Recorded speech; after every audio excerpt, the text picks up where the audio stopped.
Assalamualaikum warahmatullahi wabarakatuh. Salam sejahtera untuk kita semua.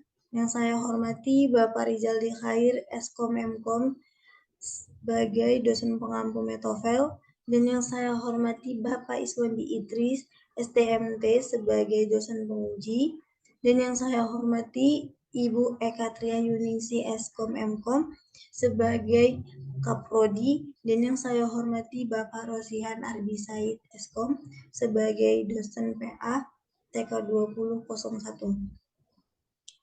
Hari ini Kamis tanggal 9 Maret 2023, saya Nista Maharani Pane dengan NIM 204107008 akan mempresentasikan hasil skripsi saya yang berjudul Perancangan Sistem Smart Office sebagai Optimalisasi Energi Berbasis Arduino Uno pada PT Asuransi AC KC Medan atau kantor cabang Medan.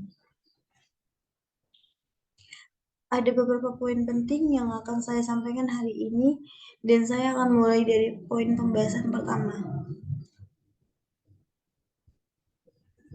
1. Bab pendahuluan.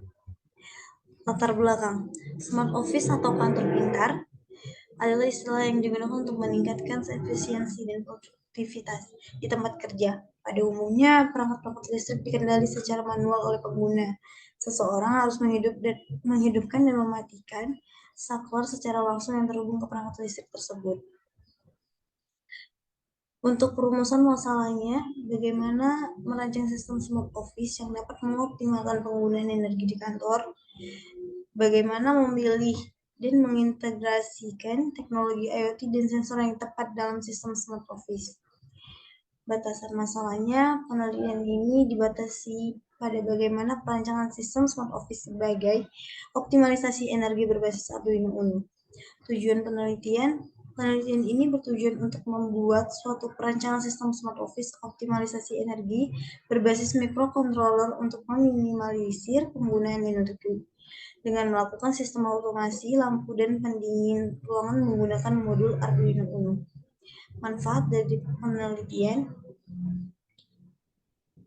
1. Menambah wawasan serta pengetahuan peneliti dengan pembuatan program alat tentang smart office, membantu minimalisasi penggunaan energi pada perusahaan sebagai bahan evaluasi dan referensi yang bermanfaat bagi pembacanya. Sistematika penulisan terdiri dari penjelasan di setiap bab penelitian. Bab 2. Landasan teori. Menurut The Advanced Learners Dictionary of Current English, pengertian sistem. Sistem adalah satuan dari bagian-bagian yang kadang terdiri dari sejumlah bagian utama dan sejumlah bagian yang kurang penting. Bagian-bagian itu bekerja sama sesuai tujuan sistem yang bersangkutan. Dan pengertian smart office, menurut Patan dan Deva, rancangan smart office yang dideskripsikan di atas berfokus pada implementasi IoT pada 3 bidang, yaitu kebutuhan smart office dalam sistem pengaturan kelistrikan, otomatis pada peralatan listrik di mana sistem ini mengatur hidup nyala sesuai dengan keberadaan pengguna, membantu para pekerja dalam hal mencari rekan pekerja, dan juga sebagai alat untuk komunikasi pada rekan kerja, karena hal ini akan membantu dalam peningkatan kinerja. Smart office bukan hanya untuk kelistrikan, namun dapat digunakan untuk mencari komunikasi pada rekan kerja lainnya. Dan menurut Delsing dan Rai, IoT atau Internet of Things adalah perangkat yang menghubungkan benda-benda dan mesin di sekitar kita ke suatu jaringan komputer untuk berkomunikasi dan bertukar data dengan banyak perangkat. IoT seringkali berupa sebuah microcontroller yang diprogram untuk menjalankan suatu perintah dari perangkat lain ataupun melalui perintah program yang telah disimpan. Menurut Wijayanti, tahun 2007, pengertian dari energi. Energi dari suatu benda adalah ukuran dari kesanggupan benda tersebut untuk melakukan suatu usaha. Satuan energi adalah joule. Untuk bab 3, metode penelitian. Tempat dan waktu penelitian.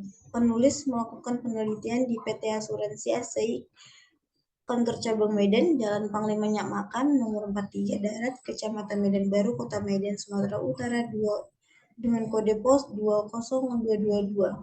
Penelitian ini dimulai pada minggu kedua bulan Maret 2023 sampai dengan Juni 2023. Berikut adalah jadwal penelitian yang akan dilaksanakan.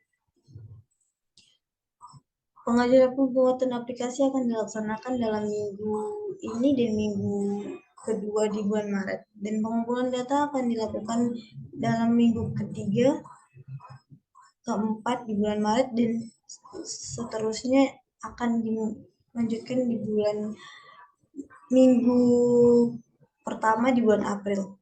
Untuk pembuatan aplikasinya akan dilaksanakan pada minggu pertama di bulan April dan minggu kedua dan minggu ketiga. Untuk pengujiannya akan dilaksanakan pada minggu ketiga di bulan April dan minggu keempat. Untuk penyusunan laporan TA-nya akan dilaksanakan pada minggu keempat dan minggu pertama bulan Juni. Dan untuk pelaksanaan bimbingan 1 sampai 6 akan dilaksanakan dalam minggu pertama sampai minggu kedua di bulan Juni. Seminar hasil akan dilaksanakan di minggu kedua di bulan Juni. Dan perbaikan seminar hasil akan dilakukan di minggu kedua bulan Juni dan minggu kedua sampai minggu kedua di bulan Juli. Sidang akan dilaksanakan minggu ketiga di bulan Juli. Untuk metode pengumpulan data, metode wawancara. Untuk pengumpulan data, penulis melakukan wawancara pada salah satu karyawan yang berada di perusahaan yang sedang penulis riset. Untuk yang kedua, metode kepustakaan. Studi kepustakaan ini merupakan metode pengumpulan data yang dimana data ini didapatkan dengan cara melihat, membaca, dan mencari jurnal, buku-buku, ataupun materi yang ada di internet sebagai referensi. Proses perancangan ini dilakukan agar mendapatkan sistem yang simpel dan mudah diaplikasikan dan mudah dipahami oleh pengguna.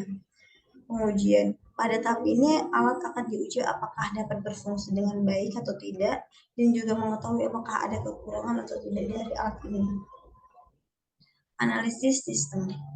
Analisis suhu dan kelembapan di ruang kerja karyawan. Ruang kerja karyawan adalah sebuah ruangan yang digunakan untuk menyimpan server, perangkat jaringan router dan perangkat lainnya yang terkait dengan operasional sistem sehari-hari seperti UPS, AC, dan lain-lain. Sebuah server harus memiliki standar keamanan yang melindungi kerja perangkat-perangkat di dalamnya dari mulai suhu, udara, kelembapan, kebakaran, dan akses masuk dari orang-orang yang tidak berkepentingan. Penjelasan dari suhu. Sistem monitoring suhu dan kelembapan berbasis microcontroller ini dilakukan dengan menggunakan sensor suhu DHT11. Relay sensor DHT11 adalah salah satu sensor yang dapat mengukur dua parameter lingkungan sekaligus, yakni suhu dan kelembapan udara atau humidity. Dalam sensor ini terdapat sebuah thermistor tipe NTC atau negatif temperature coefficient untuk mengukur suhu. Sebuah sensor kelembapan tipe presizitif dan sebuah mikrokontrol 8 bit yang mengolah kedua sensor tersebut dan mengirim hasilnya ke pin output dengan format single wire, bidireksional, atau kabel tunggal dua arah. Untuk kelembapan, ruangan yang terlalu lembab bisa merusak komponen. Pengaturan AC untuk ruang server khusus untuk kelembapan sebaiknya 40% relative humidity dan 60% relative humidity. Komponen dari perangkat keras dan perangkat lunak. Perangkat keras atau komponen yang digunakan untuk pembuatan sistem ini adalah sebagai berikut, yaitu menggunakan microcontroller Arduino Uno, sensor suhu DHT11, relay, dan kabel jumper. Untuk perangkat lunak sendiri, perangkat lunak yang digunakan dalam pembuatan sistem ini hanya aplikasi Arduino IDE, di mana aplikasi ini akan memprogram dengan menggunakan bahasa C++. Perangkat lunak Arduino IDE ini juga diaplikasikan sebagai open source dan juga mudah digunakan.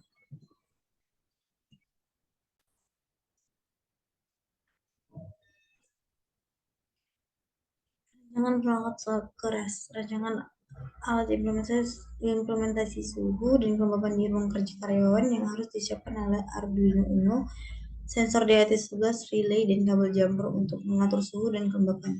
Cara-cara mengimplementasinya ialah input dari 220 volt masuk ke kipas, output dari 220 volt masuk ke relay, output dari kipas masuk ke relay, output dari relay masuk ke 5 volt set point dan DHT, output dari DHT masuk ke set point, lalu program dengan menggunakan aplikasi Arduino. Untuk penjelasannya ada di Word saya sendiri. Konsep sistem Smart Office. Judul yang diangkat penulis adalah perancangan sistem Smart Office sebagai optimalisasi berbasis Arduino Uno pada PT Asuransi Kaca Medan, dengan tujuan untuk membantu pihak karyawan dan pekerja dalam bijak menggunakan energi listrik sehingga mengurangi penggunaan energi listrik secara berlebihan.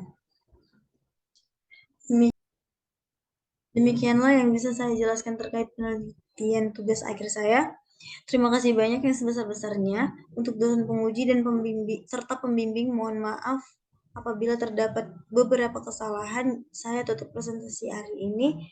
Cukup sampai di sini. Sekian dan terima kasih. Wassalamualaikum warahmatullahi wabarakatuh.